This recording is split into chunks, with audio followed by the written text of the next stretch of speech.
Olá pessoal, vamos ao nosso estudo bíblico. Nesta oportunidade vamos estudar Carta de Paulo a Filemon.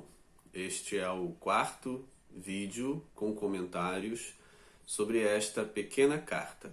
E com este vídeo a gente encerra essa série com 4 vídeos comentando verso a verso a Carta de Paulo a Filemon. O trecho que vamos abordar é o trecho que vai do verso 21 até o verso 25. Importante lembrar que ao longo desta pequena carta, Paulo expressa a Filemon um pedido. A temática da carta é o amor. E é em nome do amor que Paulo então faz um pedido a Filemon. O pedido explicitamente é para que Filemon receba Onésimo, seu escravo que fugiu, e foi encontrar e encontrou Paulo, estando Paulo numa prisão numa outra cidade. Na carta não nos apresenta a razão pela qual Onésimo foi até Paulo ou encontrou Paulo e as circunstâncias desse encontro. No entanto, observamos na carta que Paulo, mesmo sendo um prisioneiro, envia Onésimo de volta a Filemon, confiando que Filemon vai recebê-lo como irmão, não como um escravo fugitivo. Assim, de forma explícita, o pedido de Paulo é para que Filemon receba Onésimo como um irmão, sem aplicar nele nenhuma punição em relação à sua fuga. De uma forma indireta, parece que Paulo pede a libertação de Onésimo, mas isso não está explícito nas linhas da carta de forma clara, como se dissesse: liberte o escravo Onésimo. Não há essa frase. No entanto, a gente pode deduzir que o pedido vai além do receber de volta como irmão de forma pacífica e se estenderia também à libertação, uma vez que Paulo apresenta o seu propósito, um plano dele, que seria conservar Onésimo com ele, com Paulo, ajudando nos trabalhos missionários. Bem, a partir da nossa mente moderna, não conceberíamos esse membro da equipe missionária paulina sendo escravo. E eu acredito que mesmo Paulo, um homem do século I, numa sociedade de escravos, aceite essa ideia de que um anunciador da palavra de Deus, podendo ser liberto da escravidão, não tenha sido liberto e que, na condição de escravo, se torne companheiro de missões do apóstolo. Eu não conseguiria ver um Paulo que aceitasse isso. De qualquer forma, como estamos a 2000 anos de distância, a influência de uma cultura é muito forte, levanto a possibilidade disso até acontecer, embora não acredite. Então, o pedido para libertação não está explícito, como eu disse. No entanto, agora, nessa parte final, nessa finalização e conclusão desta pequena carta, mais uma vez, de forma indireta, de forma não muito clara, acredito que Paulo peça novamente, ou espere que Filemon vá além daquilo que ele está explicitamente pedindo, que é que receba Onésimo de volta, e dê a Onésimo a libertação da escravidão. No verso 21 está escrito assim: certo como estou da tua obediência, eu te escrevo, sabendo que farás mais do que estou pedindo. Bem, então esse pedido claro é: receba Onésimo de volta como irmão. Fazer mais do que eu estou pedindo talvez revele uma esperança de Paulo em que Filemon liberte Onésimo da escravidão. Bem, o que ele espera na sua obediência, na obediência de Filemon, não contradiz o seu pedido ou a construção do seu pedido presente nos versos 8 e 9, em que ele disse que, por mais que sentisse plena liberdade em ordenar o que Filemon convém fazer, ele prefere solicitar, pedir em nome do amor. Então, às vezes, pode parecer que lá nos versos 8 e 9 ele pede e agora ordena ou espera a obediência da ordem implicitamente dada. Acredito que não seria esse o caminho. O que ele queria dizer então com certo estou da tua obediência, em oposição ao atendimento solícito do pedido, que também ele revelou no verso 13. Eu queria conservá-lo comigo mesmo, para em teu lugar me servir nas algemas que carrego por causa do Evangelho. Verso 14. Nada, porém, quis fazer sem o teu consentimento, para que a tua bondade não venha a ser como que por obrigação, mas de livre vontade. Então pode parecer que o verso 21 altere, ou seja, ele pede, espera a solicitação ao pedido, não quer obrigar, não quer impor, não quer ordenar, mas agora no verso 21 apresenta uma possibilidade, uma questão que o Filemon atenda e seja obediente. Bem, como explicar essa aparente contradição? É simples, é só a gente observar qual é o sentido da palavra obediência. Em que sentido esse termo é utilizado pelo apóstolo Paulo? A palavra grega é hipakoé, que vai aparecer nos textos paulinos, tanto na segunda carta aos Coríntios, como na carta aos Romanos, aparece muitas vezes. Nessas cartas, 2 Coríntios, capítulo 7, verso 15, capítulo 10, versos 5 e 6, e na carta aos Romanos, capítulo 1, verso 5, capítulo 5, verso 19, capítulo 6, verso 16, capítulo 15, verso 18, capítulo 16, versos 19 e 26, são as passagens onde a palavra hipakoé, traduzido como obediência, aparece. Ao lermos todos esses versículos, a gente vai observar que o uso da palavra obediência por Paulo nessas passagens não se aplica à obediência a uma ordem que ele tivesse dado de forma pura e simples. Eu quero que vocês façam isso e obedeçam. A gente vai observar, lendo esses versículos, que a palavra obediência estará relacionada a uma obediência da fé, a uma obediência aos ensinamentos de Jesus, a uma obediência ao Evangelho da graça de Jesus Cristo.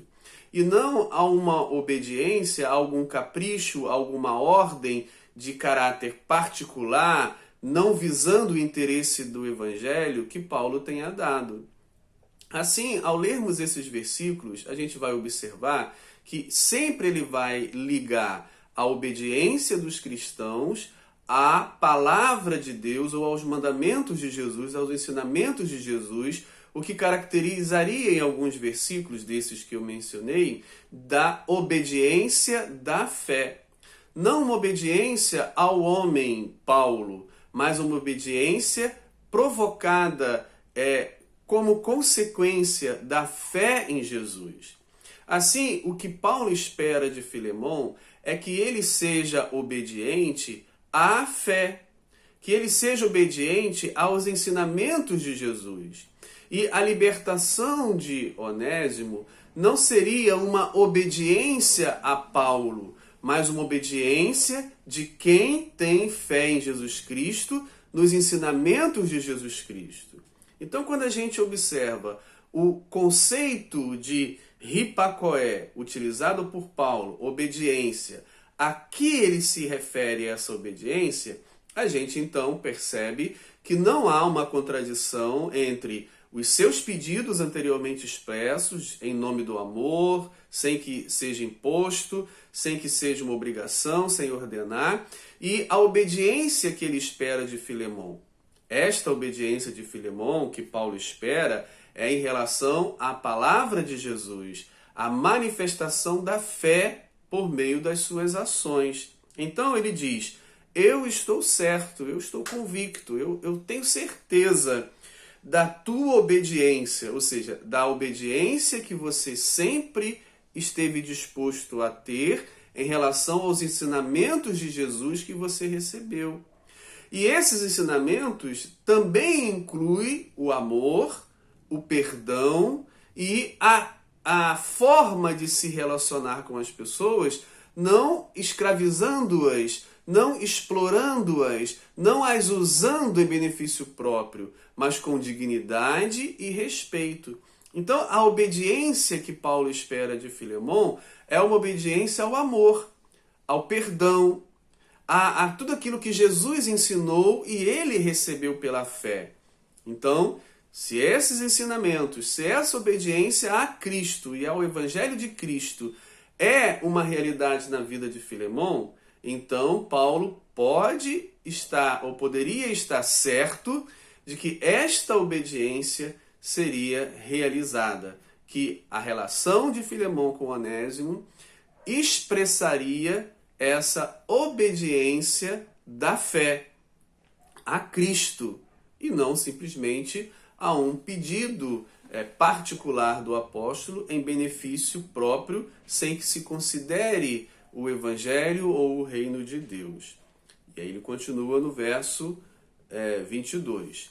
Ao mesmo tempo, prepara-me uma pousada, um alojamento, um lugar para eu ficar, pois espero que por vossas orações vos serei restituído.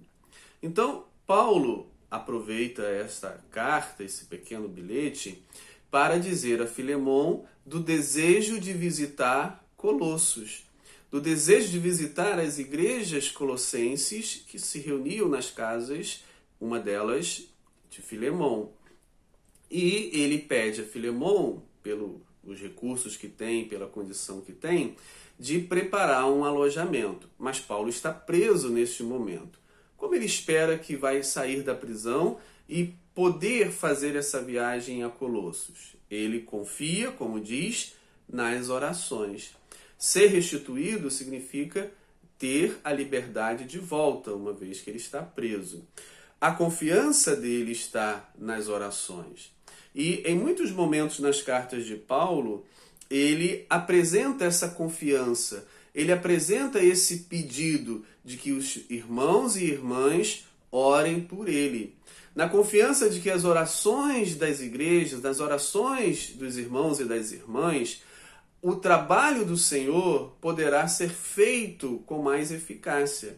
Essa confiança de que poderá ser liberto se os irmãos orarem, que poderá ter mais entradas em certos lugares para pregar o Evangelho, se os irmãos orarem, é uma confiança e um ensino muito importante para nós, para crermos e confiarmos na eficácia e na importância da oração em relação à obra do Senhor. É confiado nas orações que Paulo espera ser liberto. Então essa confiança dele, ao mesmo tempo, prepara-me também uma pousada, pois espero ser liberto. Mas por que ele espera ser liberto? Por causa das vossas orações. Tanto na primeira carta aos Tessalonicenses, capítulo 5, verso 25, nós encontramos Paulo valorizando a oração por ele e pelo ministério que ele exerce, quanto também na segunda carta aos Tessalonicenses, capítulo 3, verso 1, 2 Coríntios, capítulo 1, verso 11, Romanos, capítulo 15, verso 30 e Filipenses, capítulo 1, verso 19. São outras passagens onde Paulo revela a confiança na oração para ajudar ele e a sua equipe no trabalho do Senhor. Então a confiança da libertação dele está na nas orações dos irmãos de Colossos, especialmente os da casa de Filemon. E o verso 23 em diante, finalizando com saudações. Ele diz no verso 23: Saúdam-te, Epáfras, prisioneiro comigo em Cristo Jesus. Bem, então, ele revela nesta carta que uma pessoa provavelmente está presa com ele neste momento, e seria Epáfras. A razão da prisão é a mesma razão dele, por causa do Evangelho. Epáfras aparece na carta aos Colossenses, capítulo 1, versos 7 e 8, como um fundador da igreja colossense. Ele leva a palavra de Deus aos colossenses e se torna um líder ou um pastor da igreja colossense, cuidando daqueles irmãos, como vai revelar o capítulo 4, versículo 12 da carta aos Colossenses. Então há uma ligação entre Paulo e os colossenses, e Epáfras, companheiro de ministério, preso com ele nesse momento, é um dos líderes ou um dos fundadores das igrejas colossenses. E está preso com ele. Ele não fala nada de nenhum outro nesse momento. Também ele menciona mais algumas pessoas, como Marcos, Aristarco, Demas e Lucas, que também aparecem na carta aos Colossenses.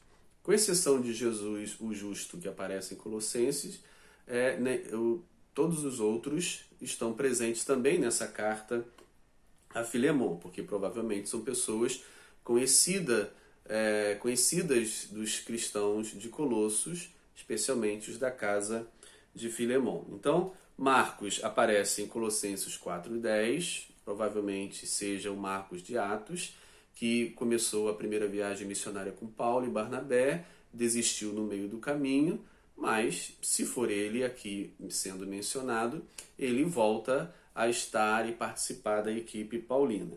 Também temos Aristarco, que é mencionado na carta aos Colossenses, Demas, que é mencionado na segunda carta a Timóteo, capítulo 4, verso 10, e também temos Lucas, que em Colossenses 4,14 diz que é médico e que a tradição cristã atribui a ele a autoria do Evangelho segundo Lucas e do livro dos Atos. Bem, esses são, ele diz, meus cooperadores, membros da sua equipe missionária. E aí finaliza no verso 25 com uma saudação comum, presente em todas as suas cartas. A graça do Senhor Jesus Cristo seja com o vosso espírito, ou com vocês. Essa finalização sempre ele vai utilizar nas cartas de próprio punho que tem escrito às igrejas, e aqui especificamente a Filemon. No entanto, é uma carta também eclesial, pois também é dirigida à igreja que está na casa de Filemon. Que o Senhor nos ajude, que o Senhor nos abençoe e que ao estudar a sua palavra sejamos fortalecidos, avivados para uma vida de fé segundo a vontade do Senhor. Um abraço, que Deus nos abençoe.